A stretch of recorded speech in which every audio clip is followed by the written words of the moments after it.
Hello students. NEET already நம்ம third chemistry unitல third unit பார்த்துட்டு இருக்கோம். அதுல equilibrium start பண்ணிருக்கோம் இல்லையா? So இப்போ இந்த equilibriumல already நம்ம பார்த்தது electrolytes வரைக்கும் பார்த்துட்டோம். From the basicsல இருந்து electrolytes வரைக்கும் பார்த்துட்டோம். Next பார்க்க போறது Ostwald's dilution law. Okay. இப்போ electrolyte என்ன பார்த்தோம்? It's a good conductor of electricity. அதுல strong electrolyte தான் அதிகமா conduct பண்ணும். Weak electrolyte partially conduct பண்ணும். இதெல்லாம் நம்ம பார்த்தோம். ஏன்னா weak electrolytesல partially தான் என்ன ஆயிருக்கும்? Ions வந்து dissociate ஆயிருக்கும். அப்படிலாம் நம்ம பார்த்தோம். நிறைய பார்த்தோம். But இப்போ இந்த Ostwald dilution law வந்து எதுக்கு applicableனா only applicable to the weak electrolytes. ஓகேவா? So அந்த weak electrolytesக்கு மட்டும் தான் இது applicable. Weak acid அல்லது weak base எது வேணா சொல்லிக்கலாம். அப்ப weak electrolytesக்கு applicable. அப்ப நான் ஒரு ஈக்குவேஷன் எடுக்கிறேன். சோ AB எல்லாமே அக்வஸ் தானே, எல்லாமே சொல்யூஷன் தானே. சோ இது ஒரு அக்வஸ்ல A வந்து +A and B - A னா பெரியது. இப்போ ஃபர்ஸ்ட் எழுதுற இனிஷியல் கான்சன்ட்ரேஷன் C அப்படினு அஸ்யூம் பண்ணிக்கிறேன். இப்போ என்ன ஆகுது, இதுல டோட்டலா 1 அப்படினு மீனிங் பண்ணிக்கிட்டீங்கன்னா 1 மைனஸ் ஆல்பா அப்படிங்கிற டிகிரி ஆஃப் டிசோசியேஷன் இதுல குறையும். இனிஷியலா ரியாக்ட் ஆக ஆரம்பிக்கும் போது அப்போ இதுல ஆல்பா ப்ரொடியூஸ் ஆகும், இதுல ஆல்பா ப்ரொடியூஸ் ஆகும். இதுதான் நார்மலா நம்ம மோல்ஸ்னுடைய என்னது செப்பரேட் பண்ணி இப்படி தான் எழுதுவோம். ஓகே, மோல்ஸ் வந்து செப்பரேட் பண்ணி இப்படி தான் எழுதுவோம்.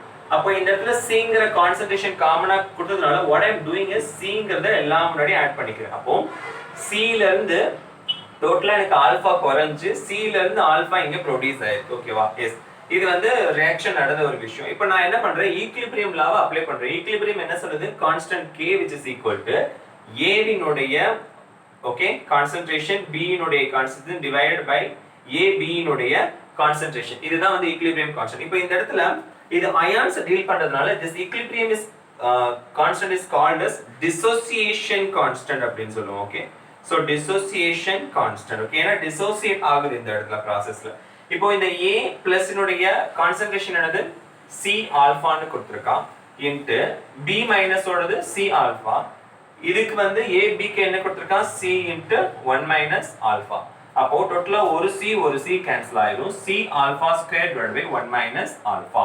ஓகே, இப்போ क्वेश्चनல என்ன சொல்லிருக்கான், வீக் எலக்ட்ரோலைட்ஸ் னு சொல்லிருக்கான். வீக் எலக்ட்ரோலைட்னாலே ஆல்பாவினுடைய வேல்யூ வந்து less than 1 இல்லையா? அப்படிங்கறப்போ இந்த டேர்ம் வந்து ஆல்பா வந்து almost approaches to 0. அப்படிங்கறப்போ இந்த என்டையர் டேர்மை நான் என்ன எடுத்துக்குவேன்னா 1 ன்னு எடுத்துக்குவேன். அப்போ 1 minus alpha becomes to 1. Okay, yes. அப்போ என்ன எடுத்துக்கலாம், டோட்டலா K equal to C alpha square மட்டும் அப்ப நிக்கும். இந்த டேர்ம் 1 ஆயிடுச்சுனா K which is equal to C alpha square. Okay, yes. இப்போ இதுல இருந்து ஆல்பா கண்டுபிடிக்கணும் அப்படினா K by C square. அப்ப ஆல்பா வேணும் root of K by C. Okay, so அப்ப டிகிரி ஆஃப் டிசோசியேஷன் அப்படிங்கிறது எதை பியூரா டிபெண்ட் பண்ணி இருக்குன்னா alpha is directly proportional to okay alpha is proportional to okay 1 by root of C. அப்போ alpha is inversely proportional to the square root of molar concentration of the reactant. ஓகேவா? அப்போ இந்த இடத்துல இந்த reactant இருக்குலே AB அந்த weak electrolyte something சொல்லல, இதனுடைய கான்சன்ட்ரேஷனுக்கு square root எடுத்தா என்ன வருமோ அதுக்கு inversely proportional. ஓகே, இது அப்படியே இருக்கட்டும். இந்த ஃபார்முலா சோ இப்போ எனக்கு கான்சன்ட்ரேஷனாலே எனக்கு டக்குன்னு ஞாபகம் வர வேண்டியது மொலாரிட்டி இல்லையா? நம்ம ஃபர்ஸ்ட் யூனிட்ல பேசிக் கான்செப்ட்ஸ்லயே பார்த்துட்டோம். அப்ப மொலாரிட்டி என்ன சொல்லுதுன்னா number of moles divided by okay volume அப்படிதானே சொல்லுது. சோ அப்போ N by V. இப்போ இந்த இடத்துல I am assuming that 1 mole of concentration எடுக்கிறேன். அப்ப Cங்கிறத நான் எப்படி எழுதலாம், 1 by V ன்னு எழுதலாம். அப்ப இந்த இடத்துல C க்கு பதிலா 1 by V சப்ஸ்டிட் பண்ணீங்கன்னா 1 by okay root of 1 by V. So C directly proportional to alpha but directly proportional to root of V ன்னு வரும். கரெக்ட்டா? எஸ். அப்போ alpha வந்து inversely proportional to the square root of molar concentration, directly proportional to the volume of the particular solution. ஓகேவா? So அப்போ particular reactant. அப்போ இந்த இடத்துல வால்யூம் டிபெண்ட் பண்ணிருக்கு, டிசோசியேஷன் கான்ஸ்டன்ட்.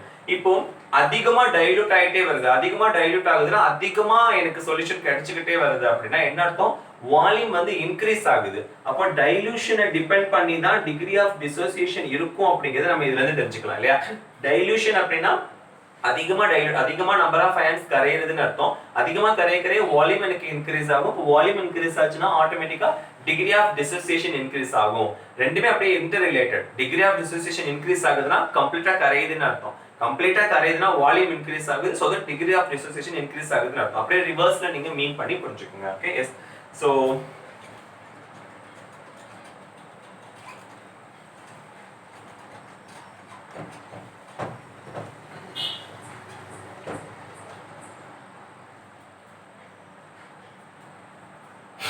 நெக்ஸ்ட் பார்த்தோன்னா இப்போ இந்த டிகிரி ஆஃப் டிசோசியேஷன் இந்த கான்ஸ்டன்ட்லாம் டெரைவ் பண்ணோம்ல, இதை வச்சு அப்படியே ஒவ்வொரு அயனைசேஷன், அதாவது வீக் ஆசிட் வீக் பேஸுக்கு தனித்தனியா பண்றேன். அப்போ ionisation of, okay, weak acid. Okay, இப்போ நான் என்ன பண்றேன், I'm taking an acid, so just டைரக்டா நீங்க ஆசிட் மட்டுமே வச்சுக்கலாம், ஒன்றும் பிரச்சனை இல்லை. so which gives H plus A minus, எல்லாமே அக்வஸ் சொல்யூஷன் தான். ஓகேவா? இப்போ இதுக்கு வந்து நான் எப்பவும் போல கால்குலேட் பண்ணாலும் இது ஆல்பா மோல்ஸ் நீங்க எடுத்துக்கிட்டாலுமே இது 1 மைனஸ் ஆல்பா, ஆல்பா குறையுது, அப்போ ஆல்பா எடுத்துக்கிட்டாலும் நீங்க கம்ப்ளீட்டா சால்வ் பண்ணி டிரைவ் பண்ணீங்கன்னா ஆல்பா இஸ் என்னது, directly alpha which is equal to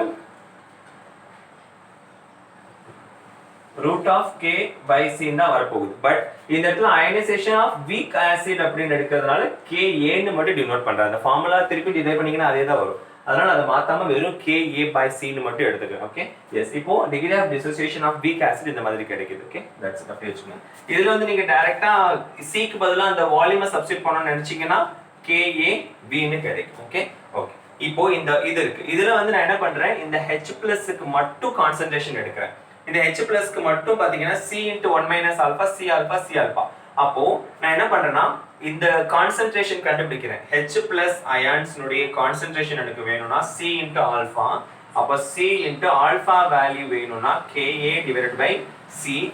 அப்போ ஒரு C கேன்சல் ஆச்சுன்னா இங்க √C √Ka which is equal to root of KaC. Okay, அப்போ கான்சென்ட்ரேஷன் ஆஃப் H+ அயான நான் இந்த இடத்துல என்னால ட்ரேஸ் பண்ண முடியுது. ஓகே, அதுதான் இந்த இடத்துல சொல்ல வராங்க. ஓகே,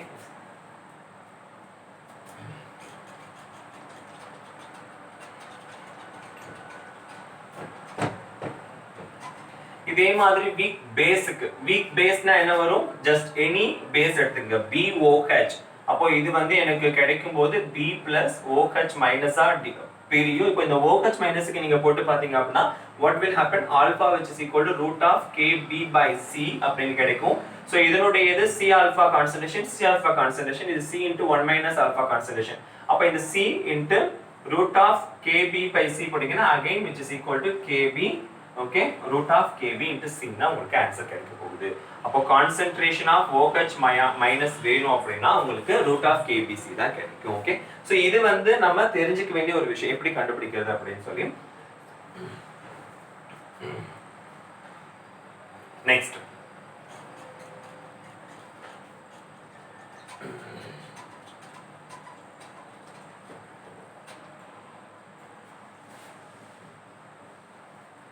இப்போ பாலி in the sense அதாவது more than one H+ ions கொடுக்குது. ஓகேவா? இப்போ பாலி ஆசிட் ஆர் பாலி பேசிக் அப்படின்னு சொல்றோம். ஓகேவா? which means more than 1 plus hydrogen, more than one stepல உங்களுக்கு H+ ions கொடுக்கும். இப்போ for example HA அப்படிங்கிறது பாத்தீங்கன்னா H+ A- ஓட முடிஞ்சிருது. இதே இது ஒரு ஸ்டெப் தான், அப்போ மோனோதிக். இப்போ more than one வரப்பதான் பாலி ஆசிட் அப்படின்னு சொல்லுவோம். for example H2A அப்படின்னு வரப்போ உங்களுக்கு ஃபர்ஸ்ட் ஸ்டெப்ல என்ன நடக்கும் அப்படின்னா H+ ஒரு ஆட்டம ஒரு புரோட்டானை ரிலீஸ் பண்ணிட்டு அதுக்கப்புறம் HA- அப்படின்னு இருக்கும்.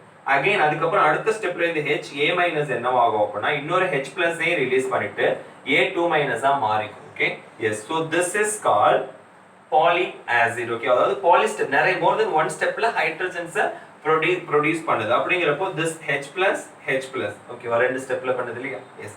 அப்போ இந்த ஸ்டெப்ல பண்றதுக்கு அயனைசேஷன் கான்ஸ்டன்ட் Ka1, இந்த ஸ்டெப்ல பண்றதுக்கு Ka2. ஓகே, அப்படிதான் நம்ம வச்சுக்கணும். அப்படிங்கிறப்போ இதனுடைய வேல்யூ எப்படி இருக்கும்னா எப்பவுமே ஆல்வேஸ் 1 greater than Ka2. இதே மாதிரி n நம்பர் ஆஃப் ஸ்டெப்ல நடந்தா கூட Ka3 இப்படியே தான் போயிட்டே வரும். Kan n ஸ்டெப்ஸ் வரைக்கும் போயிட்டே வரும். ஏன் வந்து அந்த வேல்யூ வந்து குறையுது அப்படின்னா நம்ம இங்க பாருங்க, இது வந்து நியூட்ரல். அப்போ ஃபர்ஸ்ட் கிடைக்கக்கூடிய இந்த புரோட்டான் வந்து நியூட்ரல் ஆட்டம்ல இருந்து கிடைக்குது. That is quite easy. அதுக்கப்புறம் பாத்தீங்கன்னா அதுக்கப்புறம் கிடைக்கக்கூடிய இந்த இன்னொரு செகண்ட் ஸ்டேஜ்ல கிடைக்கக்கூடிய இந்த H+ அயான் வந்து ஒரு நெகட்டிவ் ஆட்டம் அயான்ல இருந்து நம்ம வந்து கொண்டு வரணும். அப்போ இட் இஸ் குவைட் டிஃபிகல்ட் ப்ராசஸ்னா இந்த டிசோசியேஷன் கான்ஸ்டன்ட் இருக்கு இல்லையா, அது வந்து குறையும் அப்படின்னு அர்த்தம். கான்ஸ்டன்ட் வேல்யூ கம்மியா இருக்கும். So that process would be difficult. Constant value அதிகமா இருந்துச்சுன்னா, டிசோசியேஷன் கான்ஸ்டன்ட் அதிகமா இருந்துச்சுன்னா ஈஸியா டிசோசியேஷன் ஆகுதுன்னு அர்த்தம். புரியுதா? அப்போ அந்த ப்ராசஸ் வந்து ரொம்ப ஈஸின்னு அர்த்தம். ஓகே, ஸோ அதனாலதான் அந்த வேல்யூ வந்து டிக்ரீஸ் ஆகிட்டே வருது. சிமிலர்லி ஃபார் பேசிக் நீங்க எடுத்தீங்கன்னாலும் அதே மாதிரி தான். KB1, KB2, okay, KB3 ... KBN. That's it.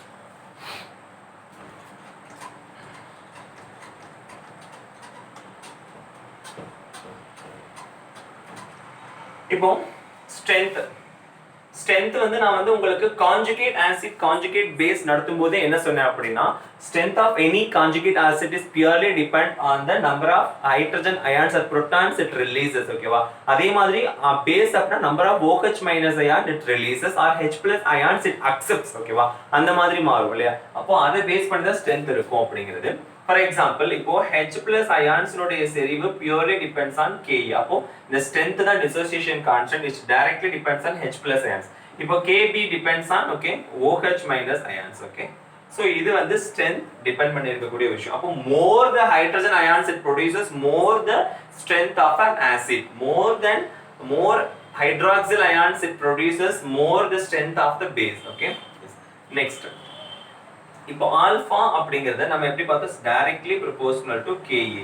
so ரெண்டு டிஃபரண்ட் இப்போ HA1 ஓகே, இதே மாதிரி HA2. HA1 க்கு அப்ப ஆல்பா 1 KA1 பண்றேன். இப்போ HA2 க்கு அப்ப ஆல்பா 2 KA2 ரூட் ஆஃப், ஏனா ரூட்ல வரும் இல்லையா, which is equal to directly proportional. அப்போ இந்த ஆல்பாங்கிறது is a kind of strength கான நோட்டேஷன் தான். degree of dissociation நால it indirectly means that strength of an acid. அப்போ இந்த ஆல்பாக்கு பதிலா நான் என்ன சப்ஸ்டிட் பண்றேன், strength of acid 1 okay divided by strength of acid 2. okay, so that is HA1 HA2 which is equal to root of KA1 KA2. அப்ப degree of dissociation நமக்கு தெரிஞ்சாலே சரி, dissociation constant தெரிஞ்சாலே நம்மளால ஏதாவது ஒரு ஐடென்டிஃபிகேஷனுக்கு வர முடியும். கொடுக்கப்பட்ட ஆசிட்க்கு என்ன ஸ்ட்ரென்த் இருக்கும் அப்படின்னு சொல்லி. நல்லா கவனிங்க, dissociation constant இது K, இது வந்து degree of dissociation. எப்போ K வை ஈக்விலிபிரியம் கான்ஸ்டன்ட்னு சொல்லுவோம், அயான்ஸ் இல்லாதப்போ. அயானிக் காம்பவுண்ட் வந்துட்டாலே we call it as என்னது, degree of dissociation. yes, okay.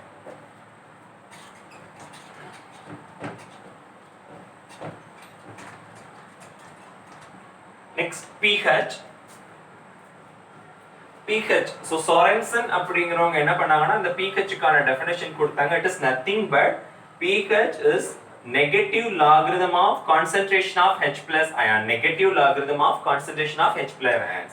so similarly POH எனக்கு வேணும் அப்படினா minus negative logarithm of concentration of hydroxyl ions. okay, இப்போ இந்த இடத்துல concentration of H plus ions if I want அப்படினா 10 to the power minus pH. ஏனா log E நாம எப்படி எழுதுவோம், e power something னு எழுதுவோம் இல்லையா.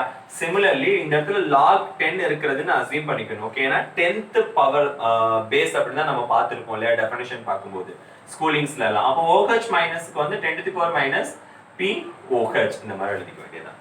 yes, இப்போ இந்த இடத்துல இன்னொரு டேர்ம் நான் புதுசா இன்ட்ரோ듀ce பண்றேன், that is KW. KW is the ionic product of water.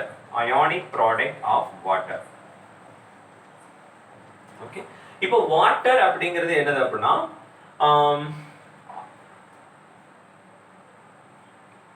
H plus OH minus சேர்ந்தது வாட்டர்னா H2O அப்ப H plus OH minus இதனுடைய ப்ராடக்ட். H plus னா அயனை, அதாவது Ka ஓகேவா, இன்டு இது வந்து Kb. அப்போ Ka into Kb னா சொல்லிக்கலாம் இல்லையா, இந்த KW வை Ka into Kb னு சொல்லிக்கலாம். அப்போ இதனுடைய டோட்டல் வேல்யூ பாத்தீங்கன்னா 10 to the power minus 14 mole per liter whole square. okay, so this is the value of ionic product வந்து 10 to the power minus 14.